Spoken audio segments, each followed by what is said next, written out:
भाव बिगड़ रहे हैं, तो उसकी मति में अगर कुछ खराबी है तो दातार उसको ठीक सोच बख्शे, दातार उसके कर्मों को सुधार दे।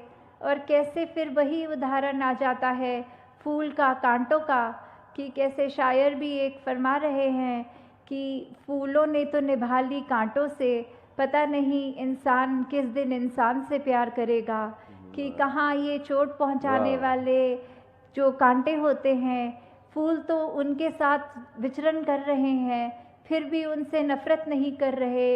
ये पता भी है कि फूल की पंखुड़ी छुएगा अगर कोई व्यक्ति तो उसके हाथ में खुशबू होगी, पर फिर भी अगर उसी के फूल के नीचे थोड़ा हाथ पंखुड़ी से नीचे लग जाए तो कांटे चुभेंगे उस इंसान को।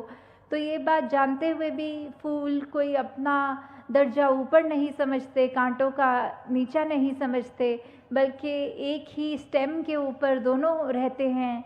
तो और साथ ही ये इंसान की बात आ रही है कि फूलों ने भी जहाँ कांटों से निभा लिया है, पर हम इंसान होकर एक परमपिता परमात्मा की एक अंश होकर भी अगर हम आपस में एक दूसरे से नहीं बोल पा रहे हैं, मन में भेद रख रहे हैं, जाति पाति का हो चाहे रंग का हो, किसी तरह का भी अगर हम दूसरे को अपने से नीचा सोच रहे हैं, तो ये हमारी ही सोच में खराबी है, दूसरे इंसान में खराबी नहीं है।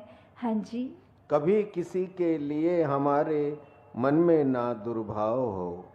तो कैसे ये हरदेव वाणी में इस शब्द का सारांश जो निकल के आ रहा है कि हम अपने मन के अंदर हर एक के लिए भला ही सोचें, हम हर एक के लिए यही सोचें कि हर कोई हमारा ही है, हर कोई अपना ही है।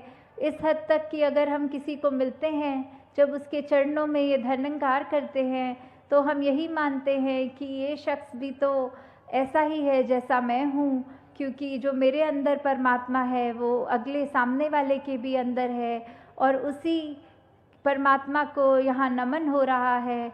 हम जिससे भी मिलें हमें अपना अक्स उसके अंदर नज़र आए। तो ऐसा जब ये संसार बन जाएगा, जब हम दूसरों के लिए भी अपने मन से शुभकामना रखेंगे, तो ही हमारा जीवन असल में एक वर्थ लिविंग लाइफ बन जाएगा। एक जीवन जीने की कला क्या होती है, वो दूसरों के लिए मन में हित रखने की बात आ जाती है। तो दासी और अधिक समय नहीं लेना चाहेगी, हर एक का भला करते जाएं और जो हमें मिला है उसका सदुपयोग करके परमात्मा का शुक्राना करते जाएं।